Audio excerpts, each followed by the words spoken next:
my second thing I pray about, which is loving my wife as Christ loved the church.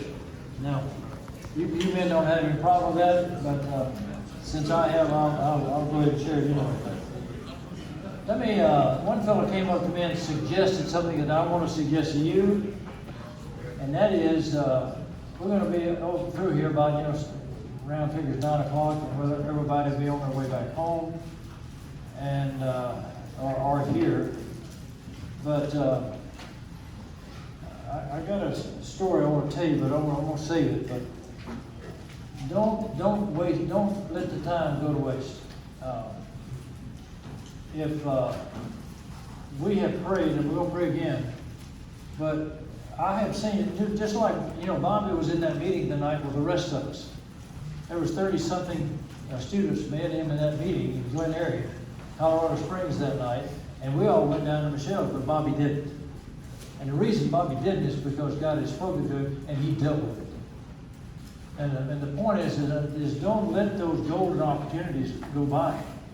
If God has said something to you, and I don't know any of you men personally, but if God has spoken to you about an area of your life that you have not surrendered, that you have not forsaken all to follow Him, then you need to deal with that. Don't go to bed tonight. Like a fellow told me one time, don't let your head hit that pillow tonight until you have gotten with God and you deal with that. And I'll tell a story here later on in another session about an illustration of that.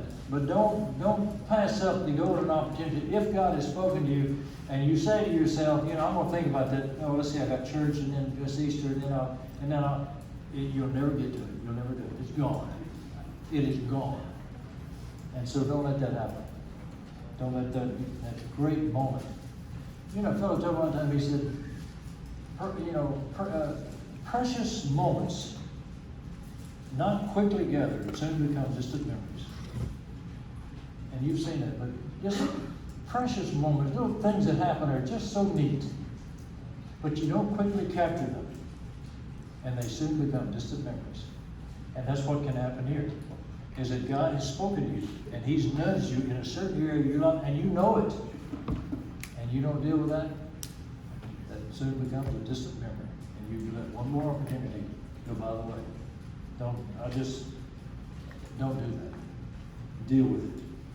Before you come back tonight, before your head hits that pillow tonight, if God has spoken to you, you deal with it.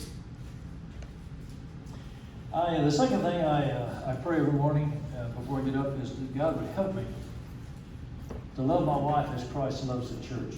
And like I say, that's difficult. But I want to do it. I want to understand it. I want God to help me to understand what that looks like. I can read the words. I've memorized the verses. But I want to understand what that looks like. And because I want to do it. I want to live that way. I want my wife to be the recipient of the love of a man who loves her as Christ loves the church. I want my wife to be the recipient of that kind of, and I want to be that guy. I have to be because I'm the only husband she's got. So, but I want that. This is not just a verse to me. It's a way of life. But I came from oh, by the way, this guy's walking down the beach, and this bottle had washed up on the shore, and he picked it up and opened it up. This genie pops out. Good, isn't it? And the genie says to him, okay, you turned me free. You got 2 wishes. What would you like? Anything you want. Anything you want. 2 wishes. And the genie says, well, the guy says, I love Hawaii.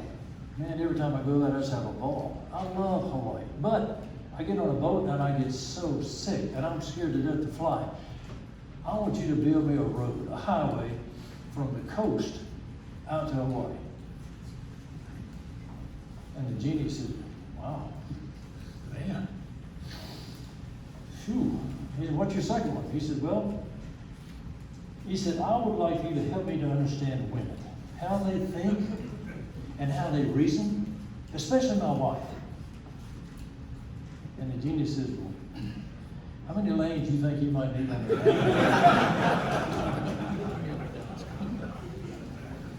That's me. I came from a family where love was kind of a foreign topic. I had a good dad. He's hardworking. A good mom who was very responsible. We were really poor. I mean, we were really poor. Our house didn't even have locks on the doors. No screens on the window. I mean, we were just poor. We didn't know it, but we had a place to sleep. We had food to eat. Mom made sure we had clean clothes. But to my knowledge, I can never recall ever hearing the word love when I was a kid. I mean, all through high school, I can never recall ever hearing the word. And we weren't a huggy, touchy-feely family. You know, we never hugged each other. That's just what my dad was that way. My dad never touched me. I cannot ever remember my dad touching me, except when he whipped me. He'd grab me by the arm and man, he would wear me out. That's the only time, I can't remember my dad ever touching me, other than that. I served in the Marine Corps. I was in Vietnam for over a year, often in combat, dangerous situations with my recon platoon, 20, 30, 40 miles behind the enemy line. My dad would watch TV, and every night he'd watch him unload those body bags at Andrews Air Force Base. Those C-141s would fly in, they'd drop that tail ramp and start unloading those body bags. And he would sit there on TV every night and watch them unload those body bags. And he knew that I was in the thick of it. He knew that. So when I came home from Vietnam, the tour was 13 months. I came home and I walked in there and I met him in the kitchen there, and I stuck my hand out to shake his hand, and he just grabbed me and bear hugged me. He just hugged me. Like a bear hug. And I'm sitting there, what's this all about? I've never had this before. What's this all about? I just thought, I guess he loved me. But in reality, I had no idea what love was. I graduated from A&M. A&M was all men. 8,000 men, no women.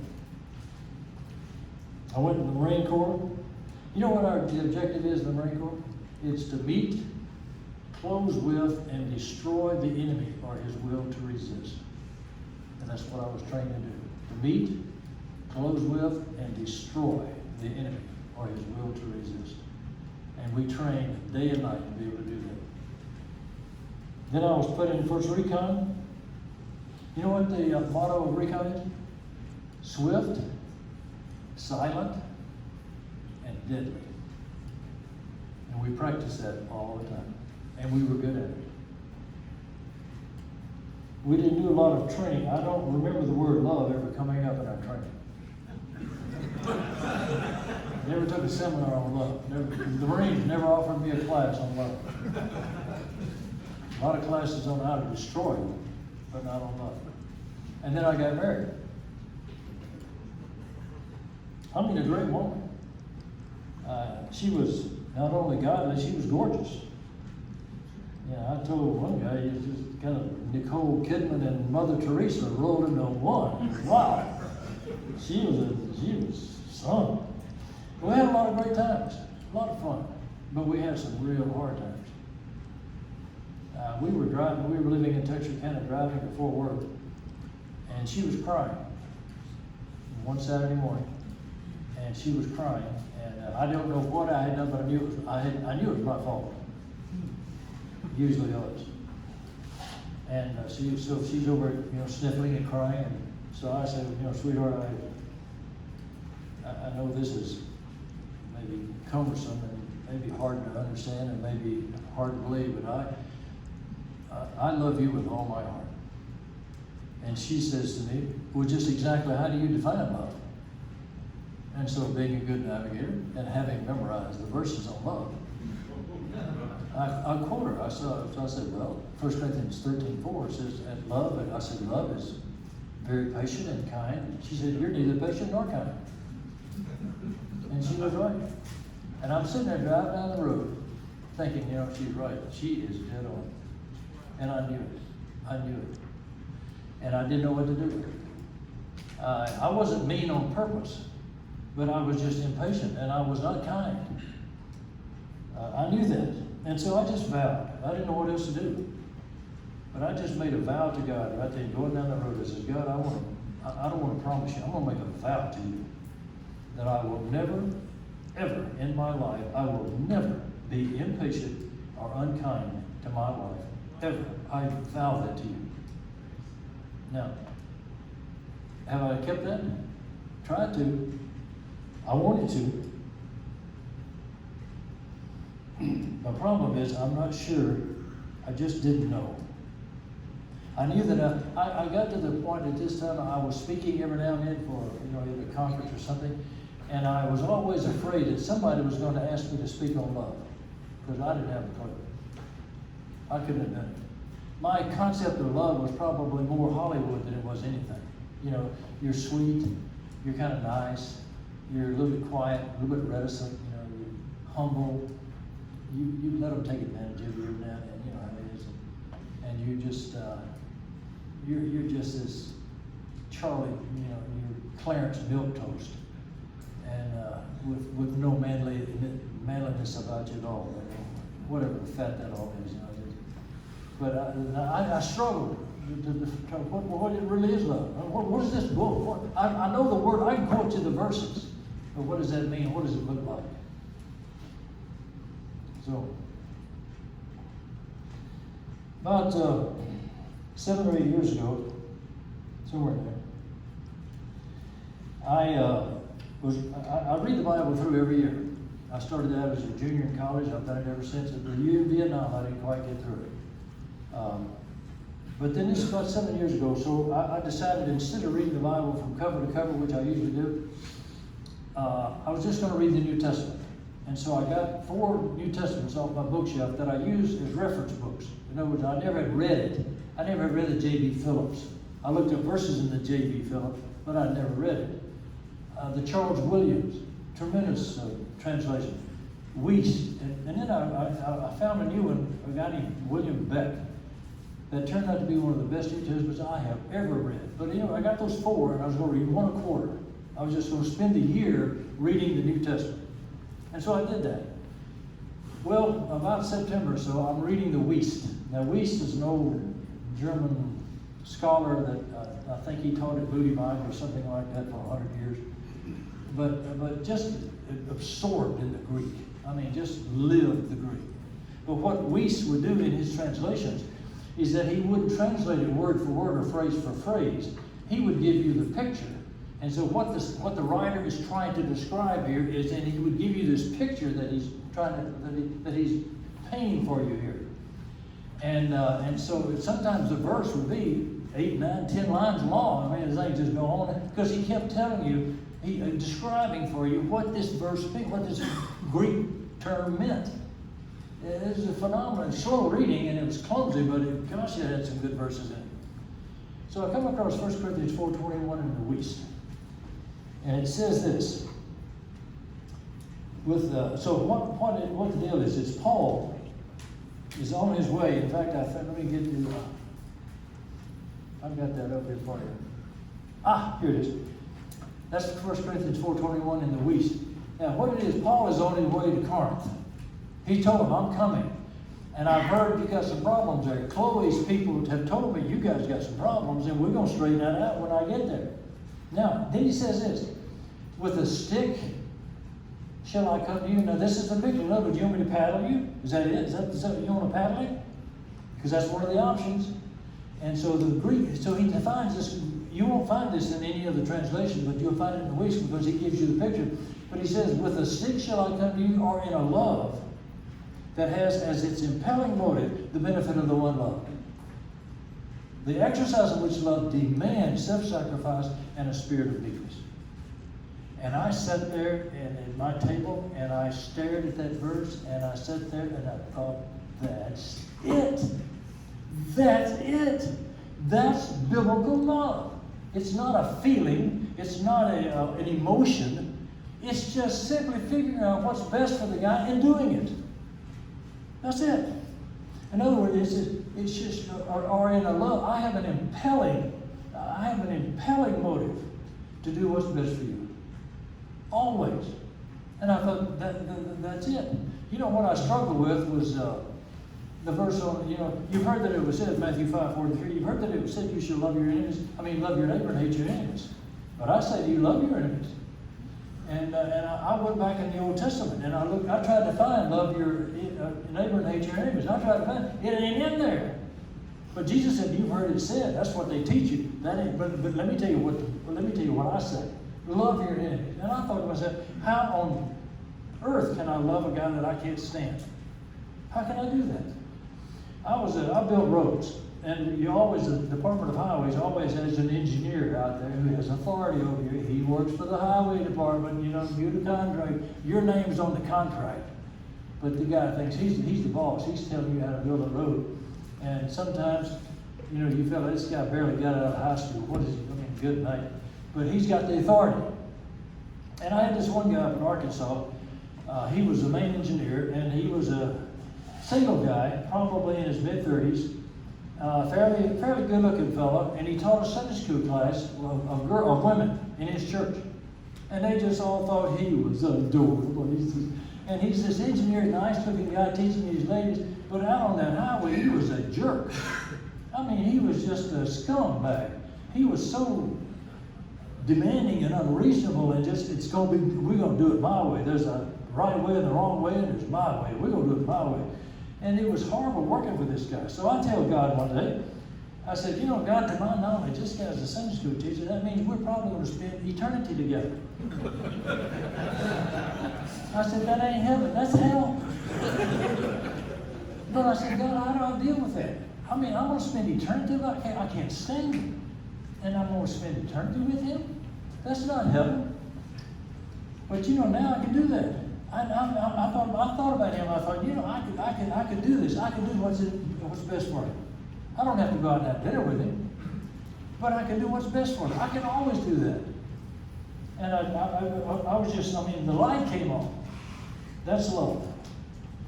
Now, let me see if I got, I changed a lot of this up. What's my next slide here? Okay, I got this out of a Bible study book.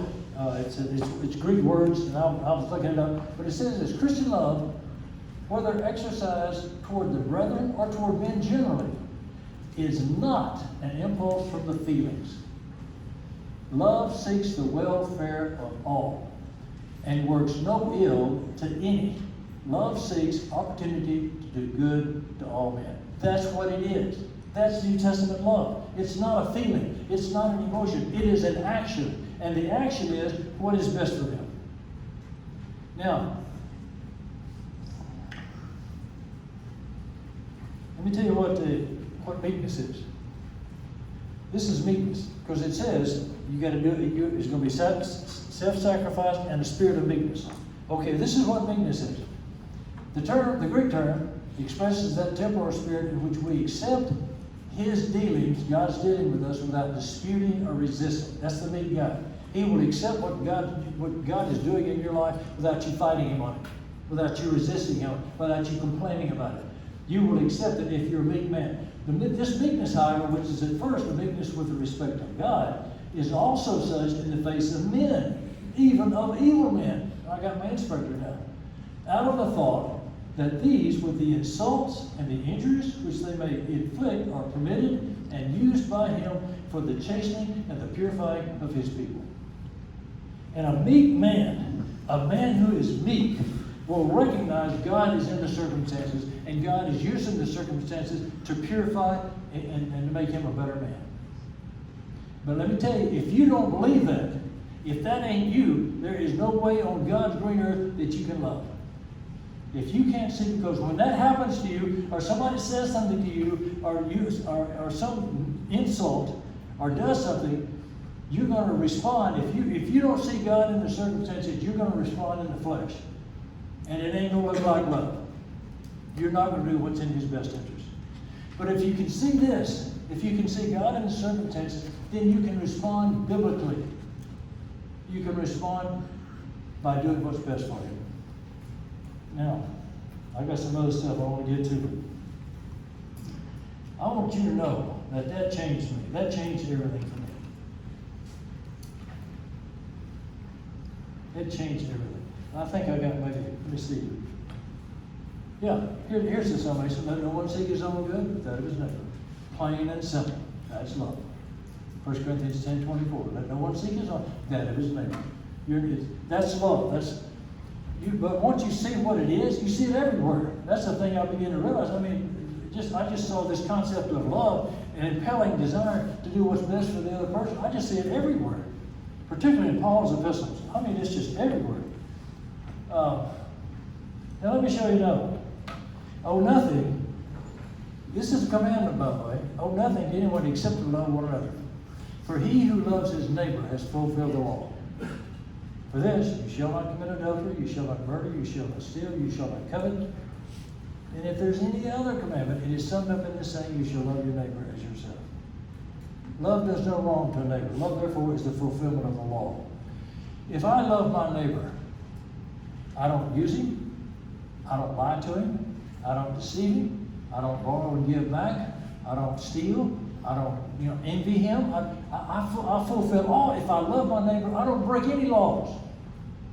Because I have this impelling interest for impelling drive to do that which is best for him. I don't break any laws. I fulfill all the law if I love him. And so all the law in the New Old Testament is fulfilled. You shall love your neighbor as yourself. Now, I'm sitting here wrestling with, thinking about this, meditating on it, which is you're supposed to do, by the way. I hope you do that. I hope you spend time thinking about the Word of God. I hope you spend time meditating on this book, these verses. God, what does that mean? How do I live that? God, how can I implement that? God, am I getting the true meaning here? Is there something else that I'm missing? And you sit there and you meditate on the Word. That's what I do. I do that a lot. So I'm asking, I read this verse and I ask myself, does God love me? Does he? I've never seen him. I've never heard him. Does God love me?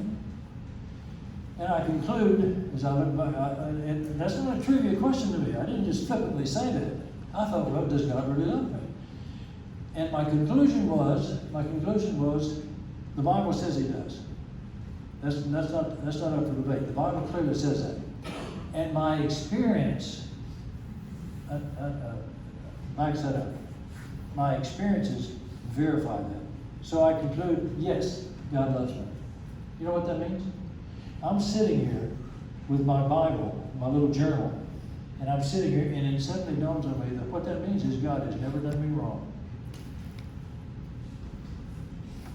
Love does no wrong to a neighbor. And I'm sitting here realizing that God, all of my life, all 81 years of my life, military, business, college, I don't care, God has never done me wrong. Everything that he has always done in my life has always been with my best interests in mind. That's what that verse says. Love does no wrong to a neighbor. Love, therefore, is the fulfillment of the law. And I'm telling you, men, that changed my life. That changed my whole picture of God. When I realized that God has never and will never do me wrong. I can trust him. I can believe in him. I can lean on him because he has never and will never do me wrong. I can't tell you what that does to the solidity and just the rock solidness of my walk with him and my confidence in him and my facing of the future and my facing of circumstances. I know that. I wish I'd learned it when I was younger. But now I can love my enemies. And I realize that, that this is exactly how Christ loves me, and this is how I'm supposed to love my wife. This is how I'm supposed to love everybody. But by the way, let me tell you something. I looked at this. You're supposed to love your neighbor as yourself. In fact, that's called the royal law of Scripture. James 2:8, I think it is. The royal, you know what the king's law is? The royal law of Scripture. I mean, the king's law is James 2:8. It says, love your neighbor as yourself. That's the royal law of Scripture.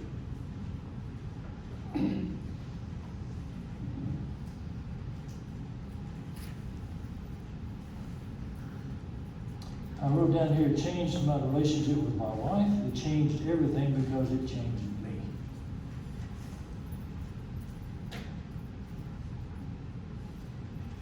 Let me see if I can find something here.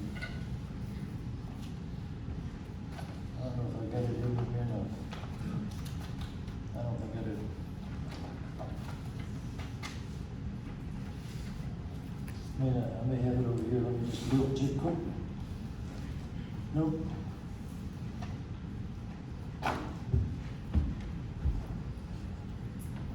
I had an anniversary card from my wife, and it's got pretty words on it, and then she wrote words. And in her words, I was going to read it to you, but it says some pretty, because I read it enough now, I can probably quote it.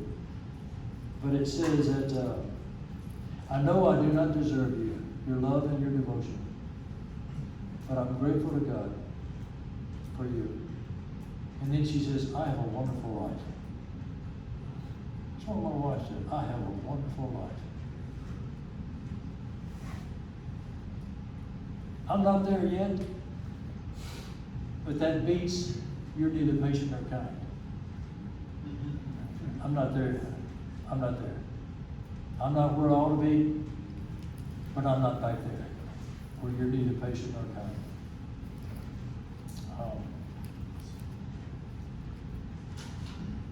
It changed me, and I just put down there, it will change you.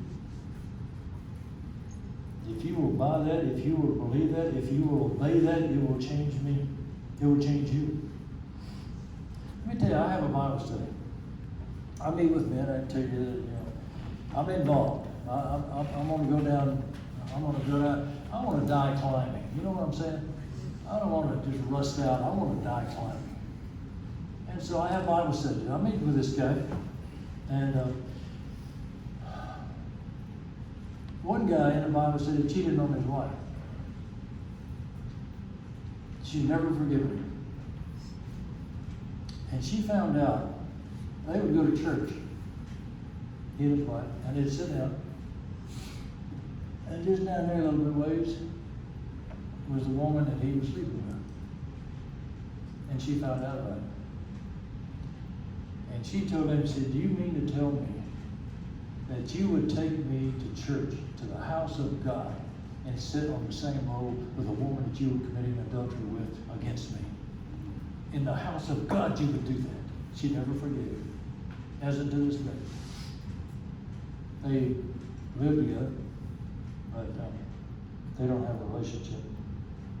I have another guy that his wife is not a believer. They got married as non-believers, and he later on came to Christ. And she never did. And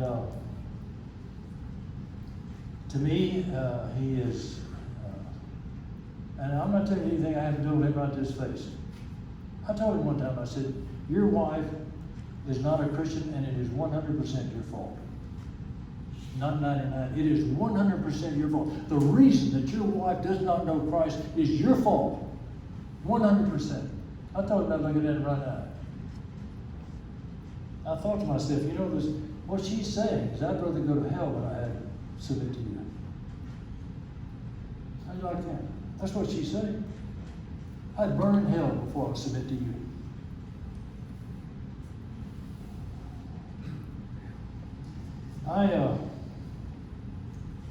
I was reviewing some verses. I'm a good navigator. I reviewed my verses. And I reviewed 1 Peter 3, 1 and 2. It says, husbands, likewise you wives, be in subjection to your own husbands, so that if any obey not the word, they will without a word be won by the life of the wife, as they observe your chaste and your respectful behavior. And what Peter says to me, you live that life. You're supposed to be chaste. You're supposed to be respectful. You live that. You don't have to say a word. You just live it. You don't have to say, your husband could be won without a word, as they see your chaste and your respectful behavior. That's what Peter told the women. So I go to these two men, and I say, okay, here's what we're going to do. I want you to take that verse and change the gender. Likewise, you husbands. And then you write that verse in your own words, and you memorize it, and you review it every day. So, let me get over it. By the way, let me just, a couple of thoughts that I've skipped over. Nothing will affect your kids better than watching their dad obey God in the way he treats their mom. Amen. I can't say anything more true than that.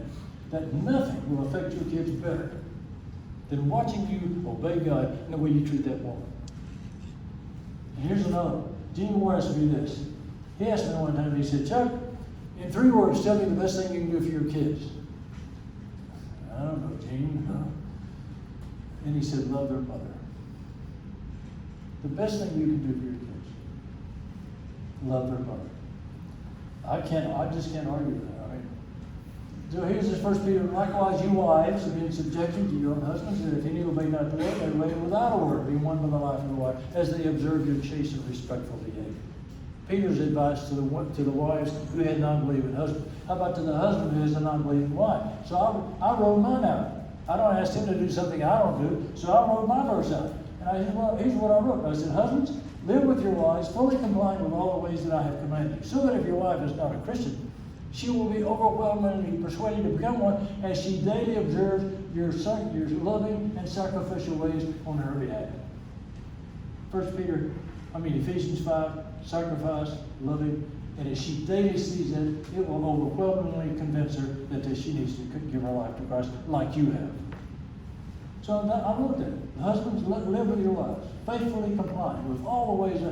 That's Madden's latest version. So that even if your wife is not a believer, she will be overwhelmingly persuaded to become one as she daily observes your sacrificial and loving ways on her behalf. Again, here's the thing I thought, I'm meditating on Scripture, I'm thinking about this, I want you to do that. Peter says to these wives, I don't know how to solve your problem. I can't guarantee, this verse is not guaranteed. Peter said, I'm not guaranteeing the verse, but it's the best idea I can come up with. And that's what Peter said. Now, you women who've got these unbelieving wives, I'm not guaranteeing it, but it's the best idea I can come up with. And then I thought to myself, wait a minute, did Peter write this or did God write this? And so is God saying to us, is that this means I won't guarantee you that this woman is going to do, but this is the best thing I can come up with. And God says, if God says to you, hey, this is the best idea I can come up with, we probably ought to do that, wouldn't you think? But you know what happened? I told these 2 guys to do this. I did it.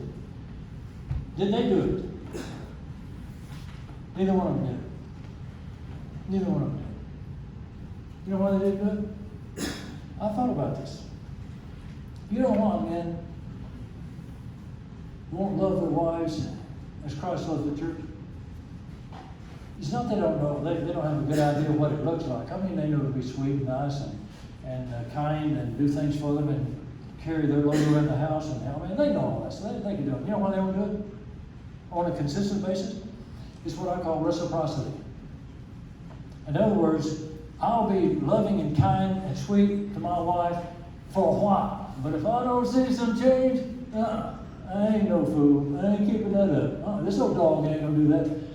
And so that's what they do. I'll love my wife. I'll treat her nice. I'll be sweet to her. I'll open the door. I'll provide, make sure she's got money to spend. I'll do this for a while. And if I don't need to see some change, I need to see some sweetie here. I need to see some, I need to see some response. And if I don't see it, that's to you.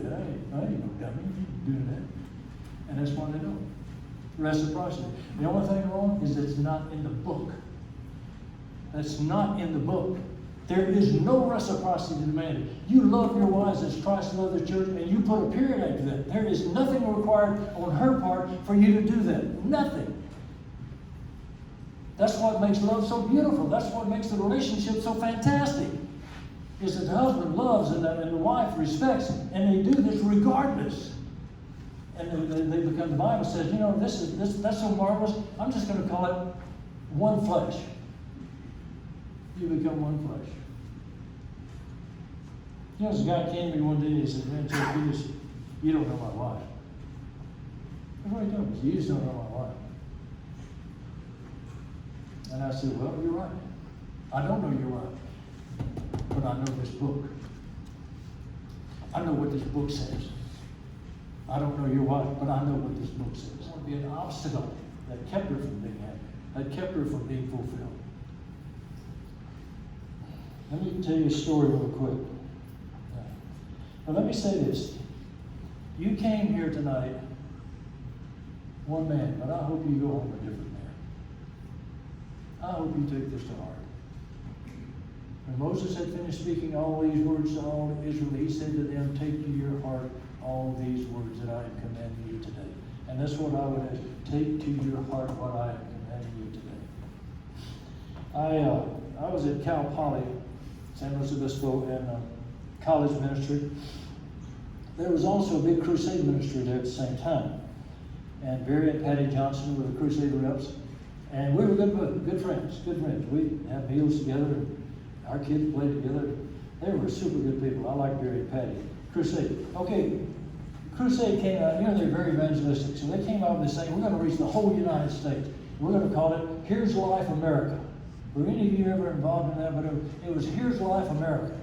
And it was a campaign to get the word out and kind of tempt people to call. But it was a great idea. But so Barry comes to me and he said, Chuck, we had a staff meeting last night. There was about 6 or 7 Crusade staff there on campus. And he comes to me and he said, Chuck, we had a staff meeting last night and we were discussing who's going to run Here's Life America, Campus Crusade, Here's Life America, for the Central California coastal area, Santa Barbara up to about the Bay. And we decided that it should be you. We want you to run it. I said, well, Barry, only one problem. I'm not with Crusade. I'm with the Navigators, and I got my plate full. And he said, I said, I'm not on Crusade staff, and I'm running a crusade. I said, Barry. He said, I'll take you on all that, but we all voted. We think you're the man to run Here's Life America. So I go to my boss, and I was Dwight Hill, and I said, Dwight, what the fact? And so Dwight, pretty wise guy, I like Dwight. He tells me, he says, Chuck, God led you to San Luis Obispo. That's your territory. You do what God wants you to do. Those people, you want to see those people come to Christ and walk with Him and discipleship. You do what you think you need to do in order to accomplish that. So I go back to Barry and I said, all right, Barry. Well, then my pastor comes to me. We went to Grace Church. His name was Johnny Boswell, and Johnny comes to me one day. I don't call him Johnny, I call him Boswell. And he comes to me and he said, Chuck, our church is going to be involved in Here's Life America. We're going to get involved. We want to be a part of this evangelistic thrust. And he said they've called us, all the senior pastors. They want us to come down to Arrowhead Springs, Crusade headquarters. They want us to come down there, and we're going to have a big meeting. They're going to explain it all to us and motivate us and get us going. But it's going to be the kickoff. And so I'm going, but I want you to go with me.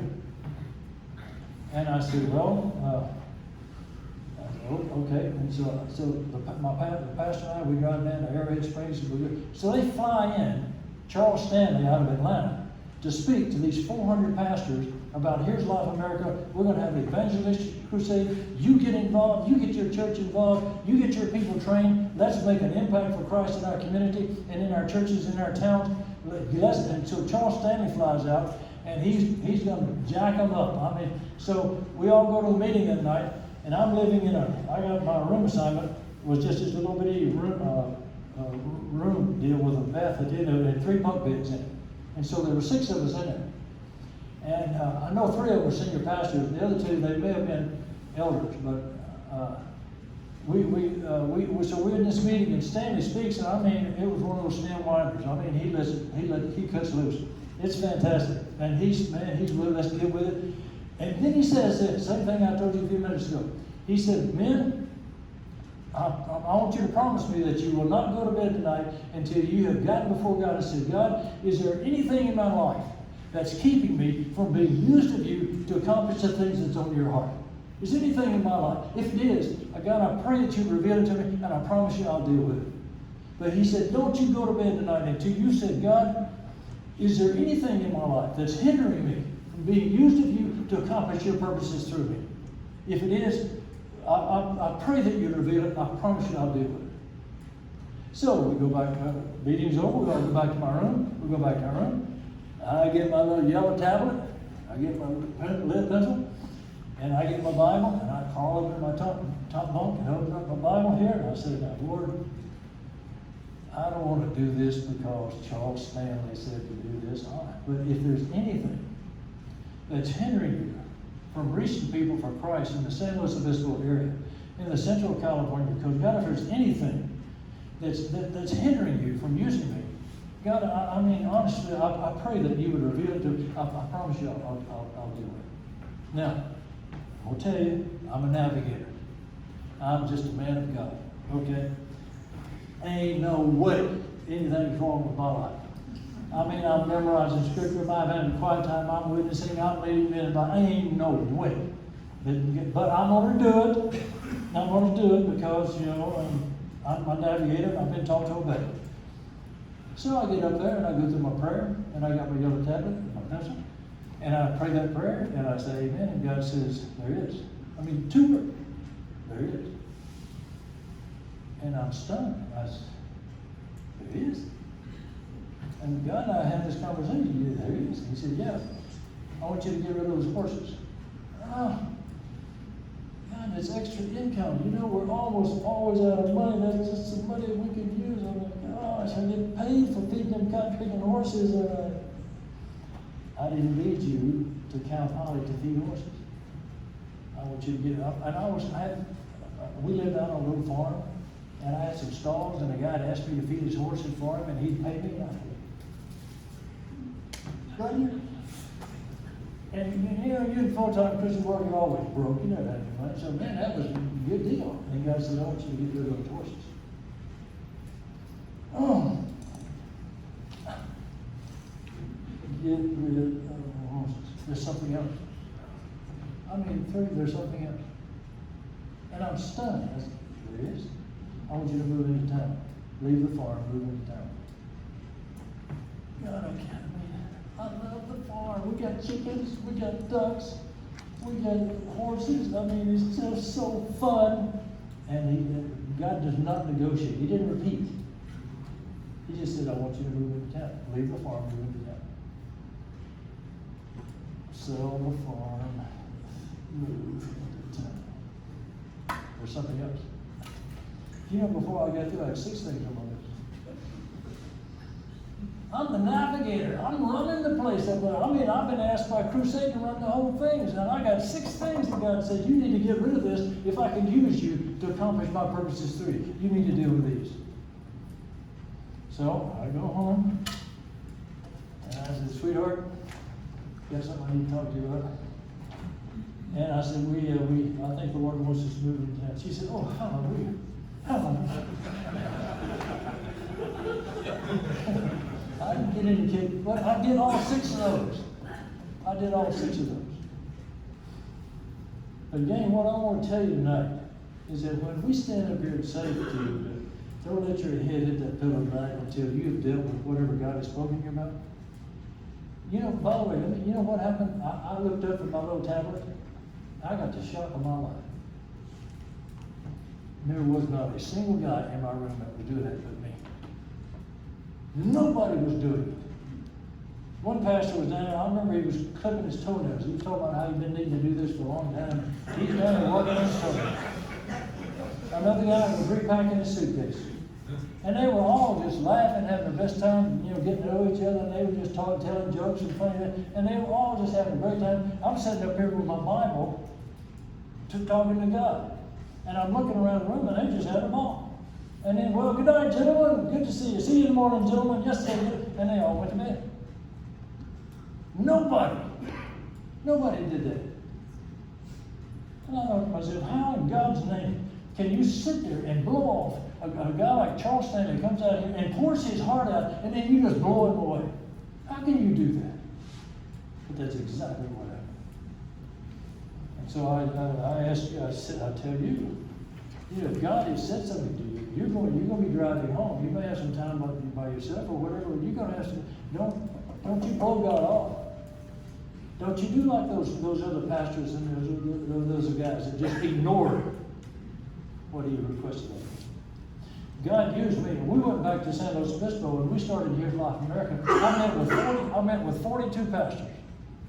Eyeball to eyeball, one at a time, 42 different pastors, and got those churches involved. We formed a team of people. We had a tremendous ministry. We had a lot of people's lives that were impacted and changed and helped. A lot of lives through Here's Life America, Central California coast. I still got I got my little button. Here's, I found it campaign. I still got my little button. Gang, I can't make it, I can't. We talked about lordship, we talked about surrendering all, we talked about loving your wife as Christ loved the church. But the ball is in your court. And I could just pray that you don't blow me off like these guys did Charles Smith. That was so sad. Take it serious. Max?